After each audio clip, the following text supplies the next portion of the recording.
Welcome back to our channels, Warriors. We are still growing. If you hadn't had that abuelita that puts Vicks on the bottom of your feet when you're sick, smash that subscribe button. Go ahead and have her smash her right now. Man, the list of Patreons fucking tripled overnight. Here we go. The Big Bad Wolf, Raider62, L. Eli, Edgar, Gerardo, Steven, Rigo, Pelon, Eric, Not On My Watch, Who's Doing the Pipe, Denise, The Real McCoy, Jay, Ivan, Ames Whisper, Keith, Devil Dog, MCC Placa, Ricardo, Maladjusted, Bankroll Suave, Mickey Bats, Carmine the Pitbull, American Mestizo, Lori, 559CO, Ruben, CJ Zavalza, EOP Whisper, Fuck Your 602, Las Vegas Flights Live, Gavino, Dick Insider, Priya These Nuts, Lockdown 5, Crystal Bon, La Reina, Winston, Tony, The Mexican Snowman, El Skid, Hobie Cat, Lead With Love, Elver 12, J.I., Esquiel, Big Bad 48, Linda, go to page 2. The retired CEO of Michigan Wolverines, Mikey559, the homie Marius, Chevelle66, Gigi, and Daus Herrero. I want to thank everybody that's been writing since the beginning of the Patreon. The first patrons, man. You guys didn't know. There's like an OnlyFans over there. You're like, what the hell am I going to post? But you guys have been loyal and since day one been writing. Thank you guys. And if you haven't already signed up for that Patreon, make sure you hit that link in the description below. Trust me. You're definitely missing out. This episode right here, man, it's time. It's time. Everything was due time, right? Your boy's been on here for a fucking year. Spilling the beans, spilling his guts, and it wasn't until recently you motherfuckers started believing me about what's actually happened. Talking about green, right? I've had a big, giant influx of green. Like, holy shit. It's kind of similar to working in a prison, right? If I would have showed up to the prison as a new sergeant, which I did, or a lieutenant, they're going to want to know, they're going to fill you out, right? Ain't nobody going to trust you in the beginning. You got to prove yourself, supposedly, right? It's kind of what I see. Anyways, you guys are all tracking now. We're all moving in unison. This is good, right? This is good. We're no longer individual people. We have joined forces, right? And not just, I mean, you know, everybody, right? Everybody is in tune right now. There's a lot of people working behind the scenes, let me tell you.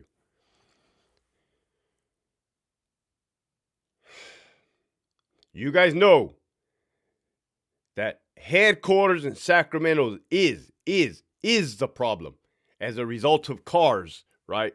The CMF car right now is rampant. That's just right now. Central Valley car, that's just right now. It's the mindset, the poisonous mindset, right? Now you know every prison is ran the same by incompetent managers, buffoons. That's a fucking fact. That's a fucking fact. I talked to everybody from every prison. That's a fucking fact. But I already knew this. Daily, I talk to people that ask me for advice. Daily. And I give it to them. Why? Because Donovan was the tip of the fucking spear. Donovan was the future for the rest of you guys. We've already experienced it. In 2020, we've already experienced what the people you guys are experiencing right now. We've done every angle. We've tried it. The questions I get is like, how do I protect myself? What can I do to fight against administration when they're telling us to do illegal things? We've tried it all, right? I'm going to tell you guys what works and what doesn't work and what you guys need to do.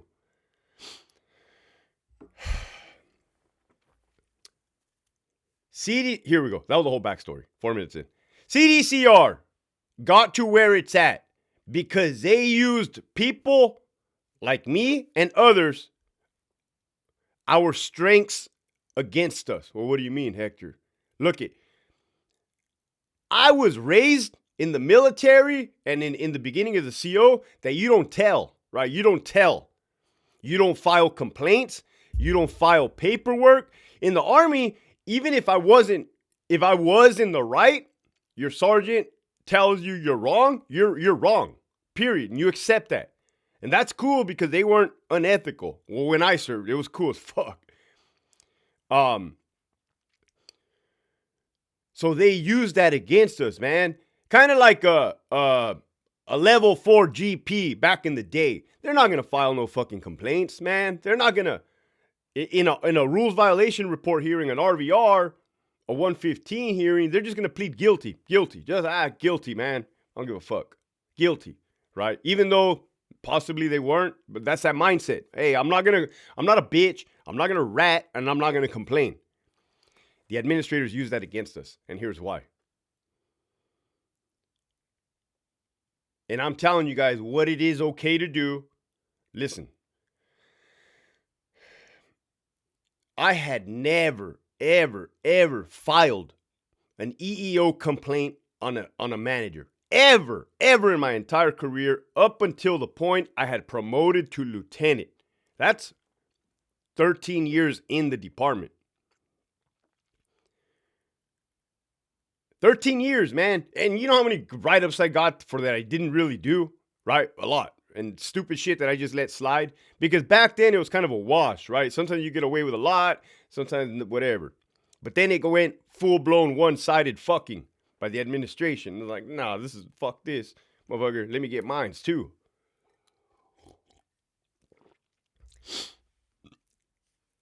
I was on probation as a brand new lieutenant. I was fearing that I was going to fail probation because of this one captain, female captain. She's a bitch.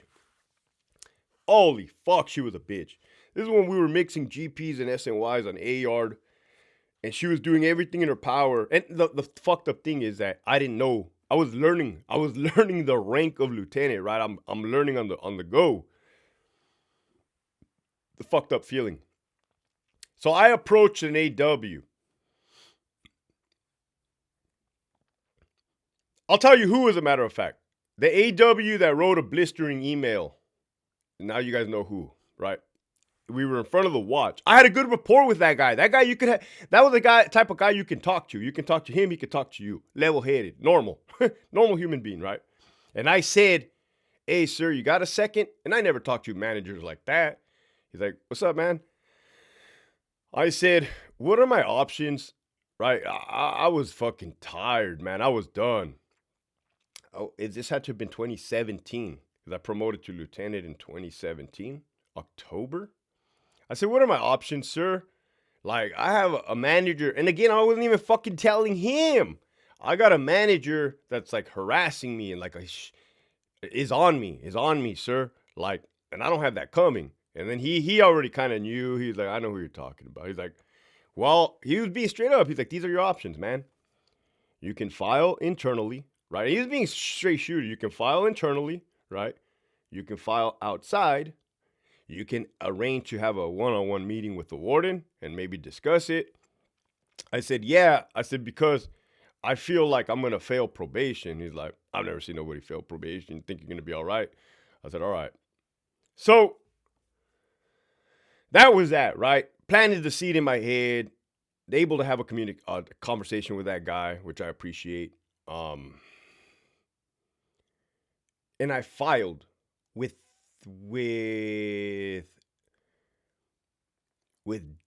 DFEH, Department of Fair Employment Housing. That's outside of CDCR.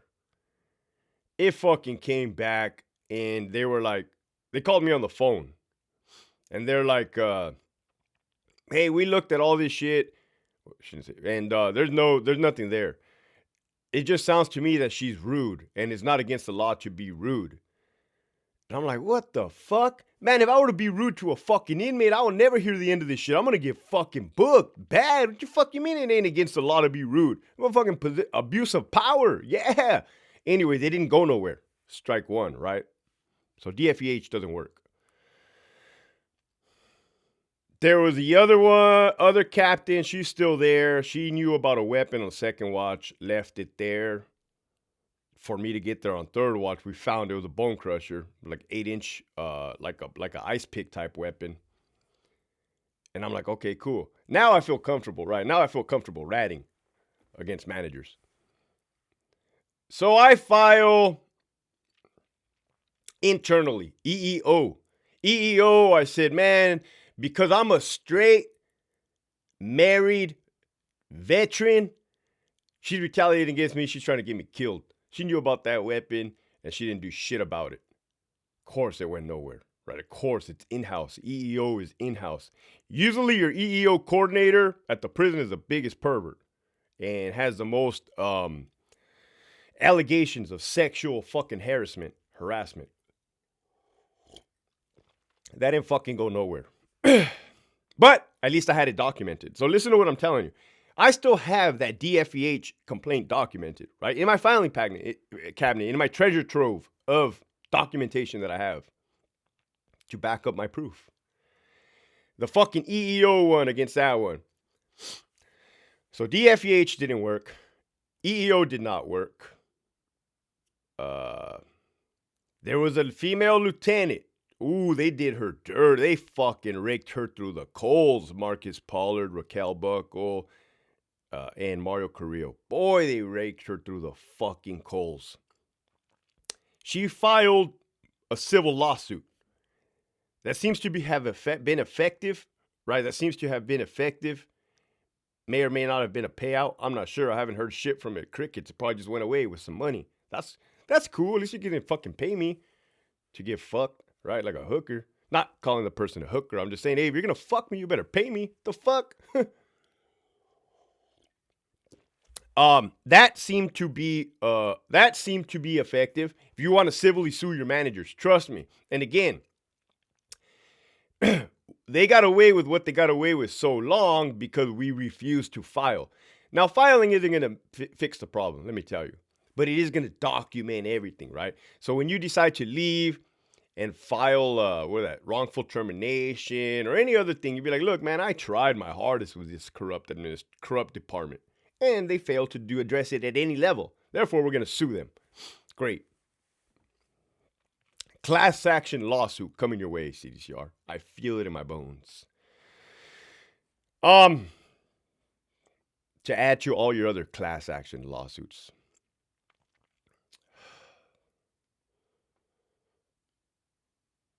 You know what really works, man? What this has been working. When I was a PIO, they don't like their dirt to be exposed, right? They don't like their dirt to be exposed. So, this is the tactic you guys are going to use at every one of your prisons. You're going to expose everybody that's fucking doing dirt, corrupt, breaking the rules, breaking the law. Everybody, at every rank, fuck it. This is not just administrators, right? That's what we're supposed to do anyways. That's what we're doing anyways. We're the ethical ones. Blast them in your emails. CC. So, Captain, is this what you're really asking me to do? Did I hear you correctly? Per your verbal orders, I am to mix this fucking SNYMA with this GP. CC the whole management team. Boom. Send. Right. Now you have print that motherfucker out because they're going to make that email disappear. Now you have that documentation. Put it in your fucking email. And this is probably making the managers upset, right? Like, oh, look at the motherfucker. Why? Just do the right thing. It's not hard to do the right thing. Apparently for you guys it is. Me coming out on the news, right? I hit like fucking 4 major news outlets yesterday. The whole world's going to know soon. So if you're in headquarters, you might as well just retire and jump ship right now because they're going to get you. Oh, they're going to get you, right? Oh, my goodness, they're going to get you. It's not looking good, man. It's not looking good. Soon, the whole world will know how fucking corrupt and disgusting the Department of California Corrections is. I'm dyslexic. I said that shit backwards. Also, 837 reports. Go ahead and add your manager's name in those 837 reports, right? Here's a good one for Ironwood. Off the top of your head, because your boy's a genius. His hamster wheels on steroids at 4 o'clock in the morning. The Ironwood reports should look like this, right? Go in there and put a clarification, all of you guys. On January 31st at approximately 10:07 hours, we were running recreational yard on Delta facility. However, there was no program being ran on C yard, so we had no effective response, right? No proper response. And when people start reading that, I'm like, what the fuck? Why were they running full yard, if they didn't have a proper fucking response, alarm response, right? You start dragging these motherfuckers in, pulling them into your reports. I did it plenty of times. You don't know how many times I put Buckle in my reports. She hated that. Amador in my reports. She hated that. Might have put Garcia in there. Point I'm trying to make is when Oh, Covello for sure. When the managers' names are in the reports, miraculously, go figure, those incidents do not get forwarded for investigation. How fucking shady is that, man? Miraculously, right? Every other motherfucker will get put under investigation. You put their names, it's like, let's just clear this one right here, boss.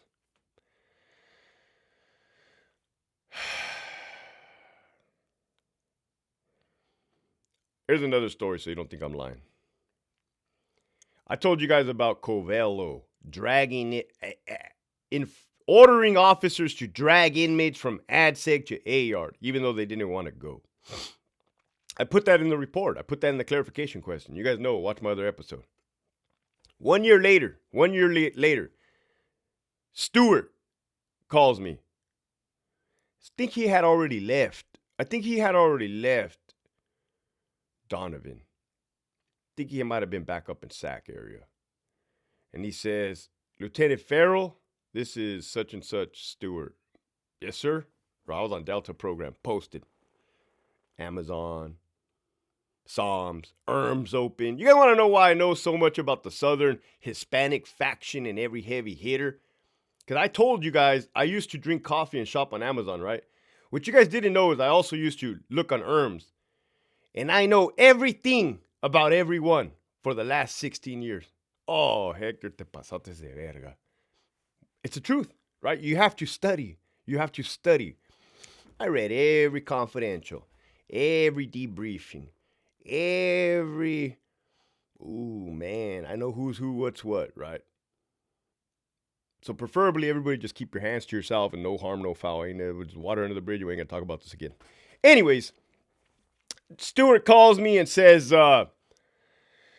hey, Lieutenant Farrell, yes, sir. He's like, this is what he said. I don't know if you remember a year ago, there was an incident in ADSEG. Boom, instantly. I said, I know exactly what you're talking about, sir. Oh, you do? Yeah, sir. What's up? Well, I don't know if you realized or not, but you put in here that the warden directed the officers to escort the inmates to Alpha Yard. I said, yes, sir. He's like, well, why would you do that? I said, because that's exactly what happened, sir. And he's like, well, I don't know if you know or not, but every incident comes up to Sacramento headquarters and lawyers look at it. I said, yeah. He's like, I just never seen that before. I said, me neither.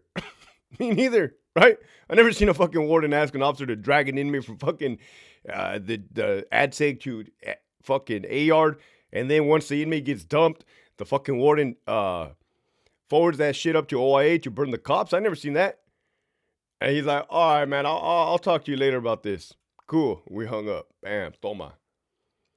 They don't like their dirt put out there, right? So if you want to win, everybody, I'm always going to say 33 prisons because I can't keep up. You motherfuckers know how to get in contact with me, right? When you get in contact with me, let me know who's who, what's what. We'll work as a fucking team. The message for today is,